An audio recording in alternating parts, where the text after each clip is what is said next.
Olá, estamos de volta com o RDTV. Mato Grosso é campeão em produção de soja e outros grãos, exporta commodities e depende basicamente de estradas para o escoamento da safra. O investimento, então, em obras, em rodovias, aeroportos, será o nosso assunto de hoje com o secretário de Infraestrutura de Mato Grosso, Marcelo Duarte Monteiro. Obrigada pela sua presença aqui no RDTV, secretário. Um prazer, Lídice. Prazer estar aqui com você hoje. Vamos iniciar por um raio-x da situação das estradas de Mato Grosso, já que o senhor vem viajando aí por municípios a semana toda, o senhor esteve na estrada mesmo, né? Como é que está Mato Grosso? Bom, infelizmente, Mato Grosso ainda está muito aquém em termos de infraestrutura rodoviária do que, de uma maneira geral, infraestrutura, mas falando especificamente de rodoviária, do que deveria estar. Hoje a gente tem uma malha pouco densa, ou seja, ela não tem capilaridade. Mato Grosso, por exemplo, tem 12 quilômetros de rodovias pavimentadas, 12, para cada 1.000 quilômetros quadrados de território. A média do Brasil é 25, mas você tem estados que têm 60, 70, né? Você tem estados vizinhos nossos, como o Mato Grosso do Sul, que tem mais de 25, você tem o Goiás, por exemplo, que é um outro vizinho, chegando a 40, e nós estamos com 12. Então precisamos, no mínimo, na nossa visão, pelo menos dobrar a nossa malha pavimentada. E para dobrar a malha pavimentada, aí nós temos as federais e as estaduais. E ontem tivemos a oportunidade de estar com o ministro e mostrar para ele a nossa realidade, por exemplo, na região do Araguaia. A região do Araguaia que tem muitas BRs lá, cortando a região, que estão ainda em leito natural, estão ainda sem ser pavimentadas, como, por exemplo, a BR-242, a BR que liga ali a região de Novo Biratã até Querência, fazendo um leste-oeste, em Mato Grosso, precisa ser pavimentada a partir de Santiago até Querência. Tem também a BR-080, que liga ali Ribeirão Cascaleira até Goiás, Luiz Alves em Goiás, no Rio Araguaia, atravessando o Rio Araguaia. Tem a BR-158, a famosa 158, que ainda não terminou, né, porque a gente tem aquela reserva indígena da Maraiuatsed, que teve todo aquele conflito, aquela desocupação, e a estrada originalmente ela corta a reserva, e agora a FUNAI está pedindo para que se faça um contorno, né, que vai custar muito mais caro, mas assim, para evitar a reserva, e essa discussão ela está se prolongando há muitos anos, né. Temos no outro extremo do estado, no extremo noroeste, a BR-174, né, que sai da de Vilhena e vai até Colniza, passando Castanheira, Cotriguaçu e pertinho de Aripuanã. Então, assim, tem muitas rodovias que federais e também estaduais, né? Estaduais, por exemplo, nós temos hoje em Mato Grosso 40 municípios ainda sem ligação asfáltica, ainda sem conhecer o chão preto, né, o asfalto. Então isso tudo precisa ser expandido, por isso temos um programa forte hoje de construção com o Proestradas, né? Estamos fazendo mais de 1.800 quilômetros de pavimentação, mas já estamos pensando na próxima rodada do Proestrada, próximo ciclo, porque mesmo que a gente conclua esses 1.800, ainda assim teremos mais 20 municípios sem acesso, por isso a gente tem essa meta de continuar e já lançar o próximo ciclo. E já estamos conversando com os bancos financiadores. O FETAB adicional, que vai ser arrecadado agora, começou a ser arrecadado a partir de 1º de julho, né? Vai trazer aí um aumento da taxa paga pelos produtores. E onde que o senhor acha que vai dar para investir nessa área de obras aí do Estado? Uma coisa importante dessa mudança do FETAB é que as decisões sobre as obras elas serão feitas em colegiado. Diferentemente do passado, em que nem sequer iam para a estrada os recursos do FETAB, iam para várias fontes, para custeio de máquina, para a Copa do Mundo, para pagamento de despesas totalmente diversas da finalidade. Hoje há um consenso e já há uma prática nesse sentido de se trabalhar via conselho do FETAB. Então o conselho definirá. Óbvio que a Secretaria de Infraestrutura ela vai levar um plano diretor que a gente já tem pronto, que mostra as priorizações que a gente entende necessárias sobre o aspecto econômico, mas também levando em conta o social. Afinal de contas, quanto vale uma vida, não é verdade?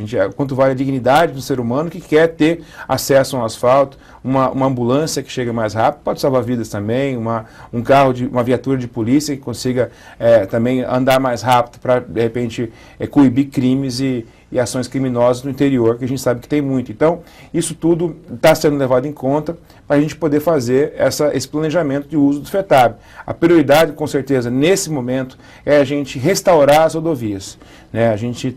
As rodovias precisam ser restauradas e concluir os programas em andamento. Essas são as grandes prioridades que a gente entende, porque tem as rodovias que a gente recebeu, infelizmente, estavam em estado muito ruim, algumas ainda estão, porque não tivemos recursos para atuar em todas elas. Portanto, essas prioridades serão os grandes focos do Conselho para usar esse recurso.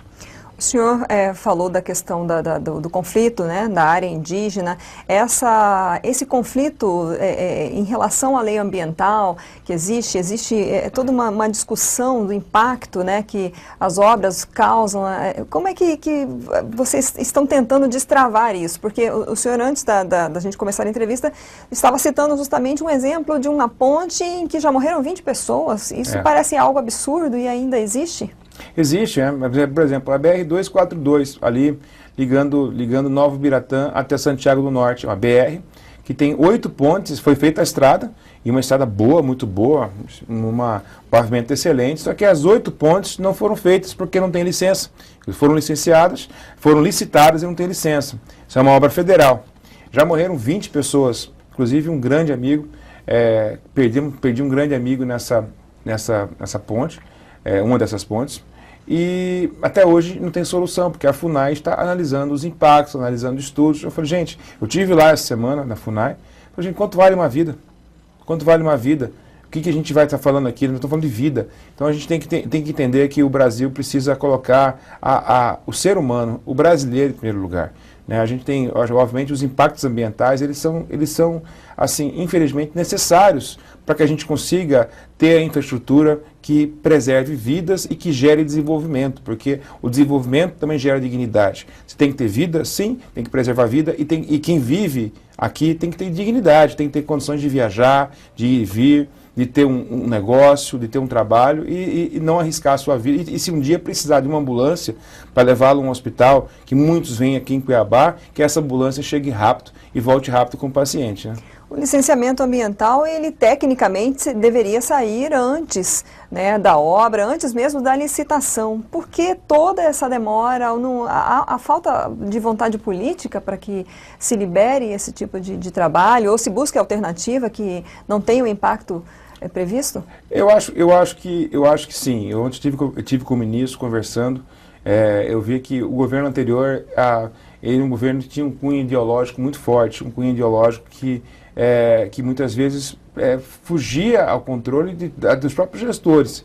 Né? Houve um aparelhamento ideológico do Estado, com que fez com que, por exemplo, você tenha órgãos hoje do governo federal que tenham portarias que sejam mais fortes que decretos presidenciais, portarias que desapropriam terras, portarias que criam regras que dificultam. Por exemplo, hoje você tem aí a FUNAI, por exemplo, de uma maneira independente, que desapropriando terras para poder ampliar ou criar novas reservas indígenas sem passar pelo Congresso Nacional. Inclusive, esse é motivo de discussão, inclusive, no Congresso hoje, uma PEC para mudar essa atribuição, jogar isso para o Congresso. Então é possível, eu acho que ontem o ministro me comentou que o presidente Michel Temer, atento a essa situação, está já preparando uma medida provisória para dar celeridade ao processo de licenciamento. É óbvio que ninguém aqui está falando que a questão ambiental e a questão indígena não é importante. Sim, é muito importante, tem que ser levado em conta. Agora, tem que ter bom senso, porque se a gente quiser impacto zero, nós não vamos fazer nada, a gente não sai nem de casa, porque o impacto zero não existe. A gente tem que, enfim, infelizmente, essa utopia, ela tem feito com que a gente coloque um freio no nosso próprio desenvolvimento. Houve recentemente um anúncio de que a União repassaria recursos para a reestruturação de aeroportos regionais aqui em Mato Grosso, né? Como é que está essa situação? Vocês anunciaram recentemente, até acho que esta semana, inclusive, o de Alta Floresta, um recurso aí para Alta Floresta, né? Vai haver essa melhoria, digamos, ainda até o final do ano? Olha, eu estive em Brasília conversando com o novo secretário de Aviação Civil, o Dario Lopes, inclusive uma pessoa muito ligada a nós, já esteve fazendo trabalhos aqui pelo Ministério das Cidades. O Dario, inclusive, um grande nome que é escolhido pelo ministro Maurício para assumir a SAC, as notícias, infelizmente, não foram das mais animadoras. O Fundo de Aviação Civil é um fundo que está contingenciado, os recursos que estão lá, eles terão que ser priorizados. Portanto, dos 13 aeroportos que nós temos, com investimentos totais previstos de R$500 bilhão, a gente terá que priorizar alguns. Eu tenho certeza que não será um ou dois, mas também não serão 13. Então, faremos agora esse exercício.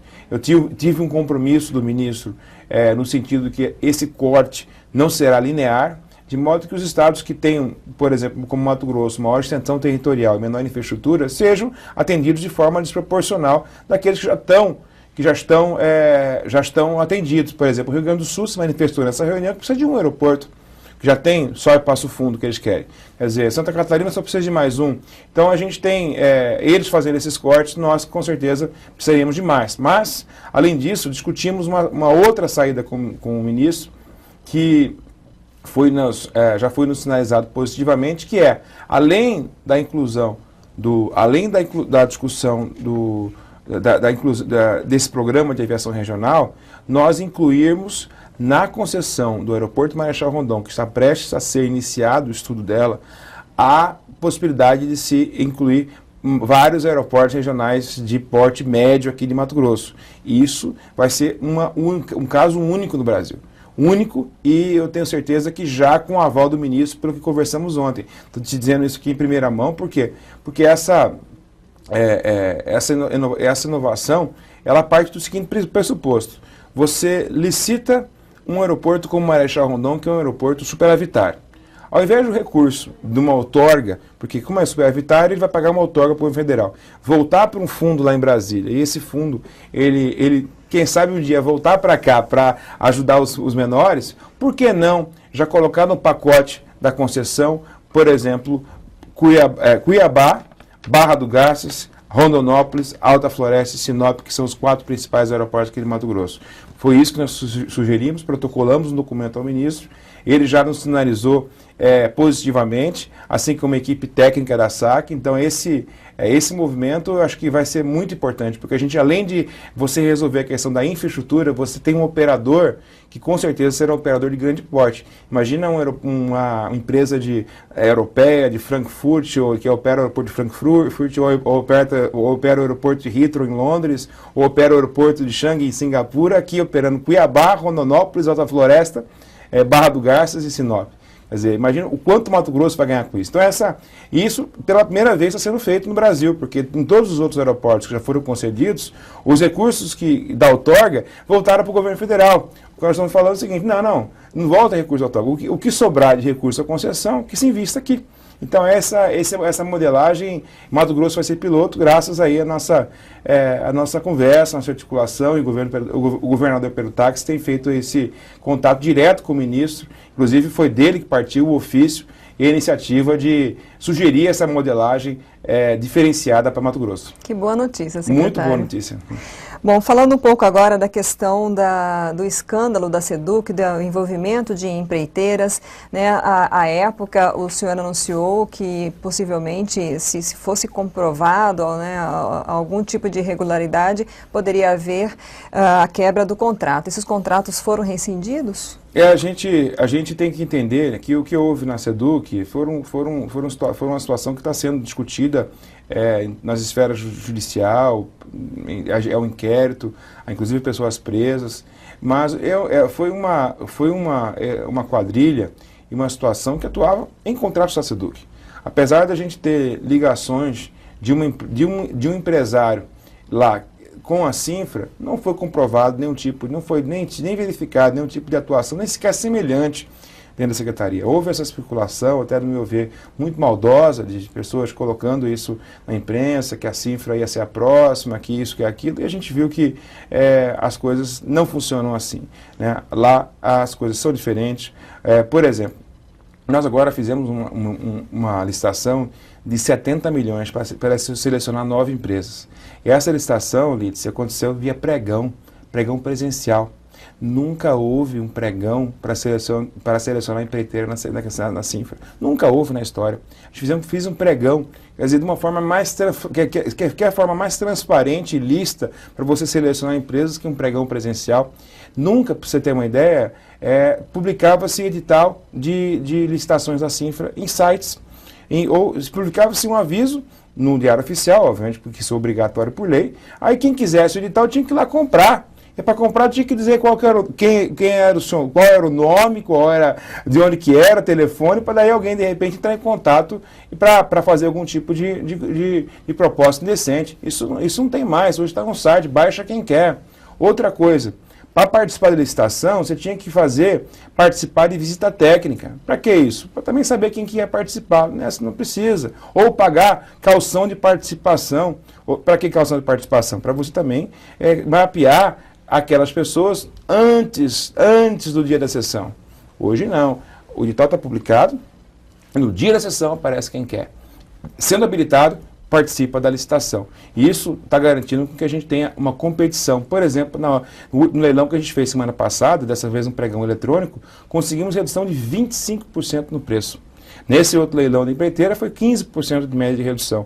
Quer dizer, esse é um fato histórico. Geralmente as reduções de preço não ficavam nem na casa de 1 a 2% do preço estimado. Então, lá a coisa é diferente. A gente tem feito uma gestão muito austera nesse sentido, e o governador Tibério Taques tem sido muito, tem dado um apoio muito grande nesse sentido e nos orientado porque essa é a política que ele quer ver implantada, principalmente na questão de obras em toda a secretaria. Tenho certeza que o Marrafão, agora na SEDUC, vai adotar procedimentos semelhantes para evitar que esse tipo de situação ocorra novamente. Ainda no caso dessas empreiteiras, elas prestam outros serviços para o Estado também, né? Aí em outras áreas, pavimentação da MT 208, o MT integrado, então não houve ainda nenhum tipo de rescisão contratual. Não houve, porque a gente tem que entender que temos que nos basear em fatos, né? Temos que basear em fatos, basear em situações concretas, e de maneira nenhuma foi levantada qualquer situação concreta em relação a esses contratos. Portanto, segue vida normal. E agora, é importante dizer, estamos na Secretaria com mais de 50 tomadas de conta especiais em relação a contratos. Mais de 50. Só num caso da Petrobras foram 40 que a gente abriu. Então, assim, não estamos sendo de maneira nenhuma coniventes com qualquer tipo de irregularidade. Assim que a gente detecta indícios de irregularidade, abrimos tomada de conta, né, que é o que enviamos para a auditoria, estamos sendo rígidos, duros, inclusive até uma das críticas que recebemos esse governo em relação ao mercado é que nós estamos sendo chatos demais, né? Todo dia eu encontro com alguém e falo, mas vocês estão muito chatos, né? Vocês são muito rígidos, né? E essa rigidez não tem atrapalhado a nossa agilidade. Afinal de contas, as máquinas estão a todo vapor nas nossas mais de 130 frentes de serviço do Estado. Quer dizer, estamos sendo rígidos, estamos sendo duros para o cumprimento da lei, mas sem prejuízo da agilidade e da entrega para o cidadão, que ele quer coisa honesta, mas ele quer coisa rápida e quer coisa ao preço justo. Então a gente tem que ter essa habilidade de fazer o processo com lisura, mas sem prejuízo para o cidadão na ponta, no que se refere à entrega do que foi combinado. Ok, secretário, agradeço a sua presença aqui no RDTV. Obrigado, Lídia. É um prazer estar aqui. A gente faz questão de estar sempre discutindo, sempre 10 minutos, eu tenho certeza que são poucos, e estou à disposição. Foram mais, né? Assim que você precisar da gente esclarecer algum ponto, estamos aqui para discutir e falar sobre o futuro de Mato Grosso e as perspectivas da logística, que com certeza é um setor que precisa andar mais rápido que tudo, porque é com a logística na frente que ela é indutora de desenvolvimento, é indutora de crescimento, é indutora de melhor qualidade de vida. Obrigado. Está ótimo. Nós conversamos então com o secretário de Infraestrutura de Mato Grosso, Marcelo Duarte Monteiro. Você pode rever essa entrevista, você pode compartilhá-la também na sua rede social. É só acessar rdnews.com.br/rdtv. Até a próxima.